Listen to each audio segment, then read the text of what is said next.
चलिए, तो रेडॉक्स अभिक्रिया में मैंने पिछले क्लास में आप लोगों को ऑक्सीकरण, अपचयन और ऑक्सीकारक और अपचायक के बारे में बतलाया था। अब हम यहाँ पर किसी रासायनिक अभिक्रिया में अगर ऑक्सीकारक और अपचायक जानना हो तो किस प्रकार से जानेंगे उसको मैं बता रहा हूँ एक एग्जाम्पल देकर के। जैसे मान के चलिए मेरे पास में एक समीकरण है, जिंक जो है वो सल्फ्यूरिक अम्ल से क्रिया करके जिंक सल्फेट बनाता है और हाइड्रोजन गैस मुक्त करता है। तो इस अभिक्रिया में रेडॉक्स अभिक्रिया के अनुसार हमको पहचानना हो कि इसमें से कौन ऑक्सीकारक है और कौन अपचायक है। तो उसके लिए सबसे पहले क्या किया जाता है कि दोनों साइड में अग्र और प्रतीप अभिक्रिया जो दिख रहा है आप लोगों को, इसमें दोनों साइडों में जितने भी अभिकारक हैं या उत्पाद है वो जो भी आयनित हो सकता है, प्लस और माइनस आयनों में टूट सकता है, उसको हम लोग तोड़ देते हैं। पहला काम होता है आयनित करना। तो आयनित करेंगे यहाँ पे तो ये हो जाएगा, जिंक तो ऐसे ही रहेगा। ये H2SO4 को तोड़ेंगे तो H प्लस आयन में और SO4 माइनस आयन में टूटेगा। लेकिन चूंकि यहाँ पे H के साथ में H2 है, जो संख्या रहता है उसको सामने लगाया जाता है, यानी 2 प्लस हुआ, तो संतुलित करने के लिए यहाँ पे 2 माइनस होगा, तभी तो 2 प्लस 2 माइनस मिलके बनेगा। जब तक संयोजकता समान नहीं होता है तब तक अभिक्रिया नहीं होता है। तो यहाँ पे अभिक्रिया के यौगिक बने, मतलब इसको तोड़ेंगे तो सीधी सी बात है इनकी संयोजकताएं समान होनी चाहिए, तोड़ते समय ध्यान रखेंगे। इसी प्रकार से यहाँ पे जिंक सल्फेट को तोड़ेंगे तो जिंक प्लस में टूटेगा और SO4 माइनस में टूटेगा। अब SO4 में 2 माइनस होता है तो उसके हिसाब से जिंक में 2 प्लस हुआ, और चूंकि हाइड्रोजन अकेला है इसलिए ये नहीं टूटेगा। तो सबसे पहला काम ये रहता है कि दोनों साइड से जो भी इसमें यौगिक होता है, अभिकारक हो चाहे उत्पाद हो, जो आयनित हो सकता है उसको आयनन कर देना रहता है। आयनन करने के पश्चात दोनों साइड से जो समान आयन या मूलक दिख रहा है उसको तोड़ देंगे, छोड़ देंगे। तो यहां फिलहाल हमारे पास में सल्फेट आयन जो है वो दोनों तरफ समान दिख रही है, इसलिए दोनों साइड से हम सल्फेट आयन को छोड़ेंगे। छोड़ने के बाद क्या बचा, ये जिंक, ये 2H प्लस आयन और इधर Zn2 प्लस और ये H2। तो अगर मैं यहां पे जिंक से जिंक को देखूं और हाइड्रोजन से हाइड्रोजन को देखूं तो यहां पर जिंक के धनात्मक शुद्धता में वृद्धि हो रही है। तो धनात्मक शुद्धता में वृद्धि होने वो ऑक्सीकरण कहलाता है, या ऑक्सीकरण हो रही है। इसमें दो शुद्धता में वृद्धि हो रही है, यानी सीधी सी बात है ये 2 इलेक्ट्रॉन त्याग रहा है। और यहाँ 2 प्लस से ये उदासीन हो रहा है, 0 हो रहा है, मतलब सीधी सी बात है यहाँ पे धनात्मक शुद्धता में कमी आ रही है। धनात्मक शुद्धता में कमी अपचयन कहलाता है। 2 की कमी आ रही है यानी 2 इलेक्ट्रॉन ये ग्रहण कर रहा है।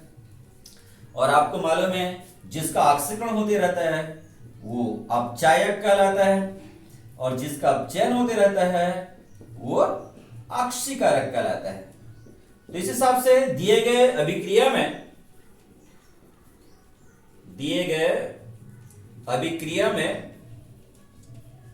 ऑक्सीकारक, तो यहां पे ऑक्सीकारक ये सेकंड वाला हुआ। सेकंड वाला मतलब ये सल्फ्यूरिक अम्ल इसमें ऑक्सीकारक हुआ, और जिंक जो है वो अपचायक हुआ। अपचायक यहां पर अपचायक हो गया, हमारे पास जिंक हो गया। तो इस प्रकार से ऐसे कोई सा भी रासायनिक अभिक्रिया होता है उसमें से ऑक्सीकारक और अपचायक को पहचाना जाता है। अब इसके बाद में हम लोग देखते हैं रासायनिक सेल देखेंगे। विद्युत रासायनिक सेल या इसी को बोलते हैं गैल्वेनिक सेल, या इसी को बोला जाता है इसमें वोल्टी सेल,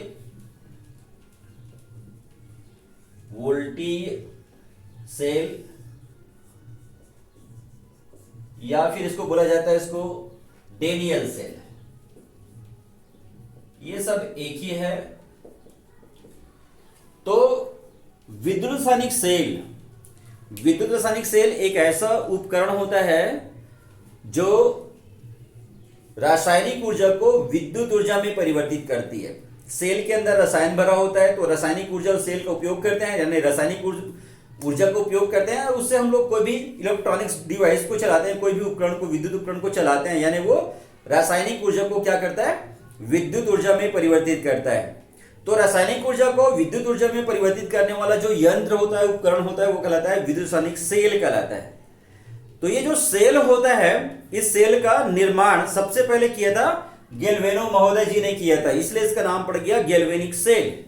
फिर बाद में अलग अलग वैज्ञानिकों ने, जैसे वोल्टा महोदय जी ने उसमें संशोधन करके एक नया सेल बनाया, उसी को दूसरे रूप में दिया तो वोल्टी सेल कहला गया। उसमें और आवश्यक संशोधन किया तो किसने किया, डेनियल महोदय जी ने किया, तो उसका नाम पड़ गया डेनियल सेल। इस प्रकार से वो जो सेल बनाया गया था शुरू में, उस सेल में नए नए वैज्ञानिकों ने उसमें थोड़ा थोड़ा संशोधन करके उसको नए नए रूप में उसको बनाते गया, और उसके हिसाब से वो अपने नाम के हिसाब से उसको अलग अलग सेल के नाम से उसको जाना गया। तो फिलहाल हम लोग एकदम जो प्रारंभिक में जो गैल्वेनो महोदय जी ने बनाया था गैल्वेनिक सेल, उसको देखेंगे। तो उस गैल्वेनिक सेल में दो पात्र होता है, बेलनाकार पात्र या आयताकार पात्र। दो पात्र होते हैं जिसको हम लोग अर्ध सेल कहते हैं। ये भी अर्ध सेल है पहला वाला, और ये दूसरा वाला अर्ध सेल है। दो अर्ध सेल होता है। पहला जो अर्ध सेल है, उस पहले अर्ध सेल में जिंक सल्फेट का 1 मोल तनु विलयन भरा हुआ होता है। इसमें जिंक सल्फेट का 1 मोल तनु विलयन भरा हुआ होता है, और इसमें जिंक का एक प्लेट डूबा होता है जो इलेक्ट्रोड का कार्य करता है। इसी प्रकार से दूसरा जो अर्ध सेल होता है, उस दूसरे अर्ध सेल में कॉपर सल्फेट का 1 मोल तनु विलयन भरा हुआ होता है। कॉपर सल्फेट का 1 मोल तनु विलयन भरा हुआ होता है, और इसमें भी कॉपर का छड़ डूबा होता है। यह भी इलेक्ट्रोड का कार्य करती है। इन दोनों इलेक्ट्रोड जो है, इन दोनों इलेक्ट्रोडों को हम लोग एक चालक तार के द्वारा जोड़ देते हैं। ये तार है, कॉपर का तार है। इसमें जो धारा प्रवाहित होगा उसको मापने के लिए इसमें एक धारा मापी अमीटर या वोल्ट मीटर और एक धारा नियंत्रक रिहोस्टर, धारा नियंत्रक जोड़ा हुआ होता है। इसके साथ साथ में ये जो दोनों अर्ध सेल होता है, उसको हम लोग आपस में लवण सेतु द्वारा जोड़ देते हैं। ये लवण सेतु है, लवण सेतु द्वारा जोड़ते हैं। ये लवण सेतु के अंदर पोटेशियम नाइट्रेट,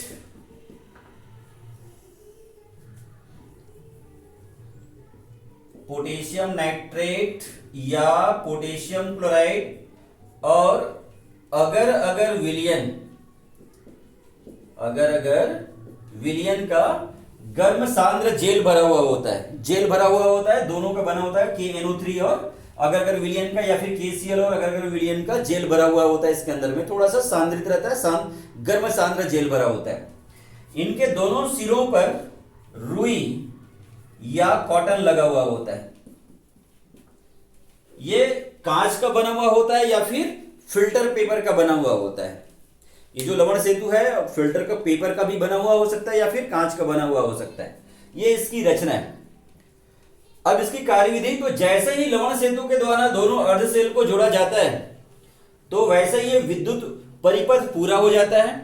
और विद्युत परिपथ पूरा होने से क्या होता है, जिंक का जो छड़ है, वो जिंक का छड़ जो है वो इलेक्ट्रॉन त्यागता है, और इलेक्ट्रॉन त्याग करके वो जिंक आयन बना लेता है। जिंक जो है वो इलेक्ट्रॉन त्यागा, जिंक जो ठोस अवस्था में दिख रहा है आप लोगों को, वो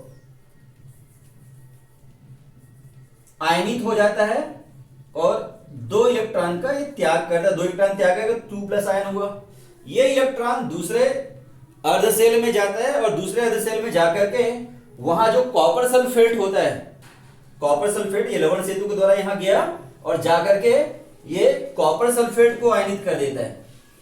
कॉपर सल्फेट विलयन है, इसको ये आयनित करता है Cu2+ में और SO4 2- में। तो ये जो Cu2+ आयन यहां से उत्पन्न होता है, इसमें Cu2+ आयन जो उत्पन्न होगा, जितने आयनित होगा वो सब यहां से जो आने वाले जो पहले अर्धसेल है वहां से आने वाले इलेक्ट्रॉनों को ग्रहण करता है और ग्रहण करके ये कॉपर छड़ पर अपचयित हो जाता है, यहां पर मुक्त हो जाता है, चिपक जाता है इसमें। इस प्रकार से ऐसे कॉपर जो होगा वो इसमें मुक्त होते जाएगा, चिपकते जाएगा। इस प्रकार से यहां से इलेक्ट्रॉन निकलता है, यहां जाता है और जिस दिशा में इलेक्ट्रॉन गुजरती है उसके विपरीत दिशा में फिर विद्युत धारा का प्रवाह होने लगता है। इस प्रकार से यहां पे कॉपर से जिंक की ओर विद्युत धारा का प्रवाह होने लगता है। तो इस प्रकार से यहां जो पहला अर्धसेल आपको जो दिख रहा है उसमें से इलेक्ट्रॉन निकल रही, मतलब पहले अर्धसेल में ऑक्सीकरण होते रहता है और यहाँ पे इलेक्ट्रॉन ग्रहण होते रहता है, यानी यहाँ पे अपचयन होते रहता है। इस प्रकार से ये रेडॉक्स अभिक्रिया को प्रदर्शित करने वाला एक सेल है। इसमें प्रथम अर्धसेल में ऑक्सीकरण होते रहता है और दूसरे अर्धसेल में अपचयन होते रहता है। ये जो सेल होता है, इस सेल का विद्युत वाहक बल, इसका विद्युत वाहक बल का जो मान होता है वो 1.1 वोल्ट होता है। तो इस प्रकार से ये था गैल्वेनिक सेल, या फिर इसको हम लोग कहते हैं विद्युत रासायनिक सेल।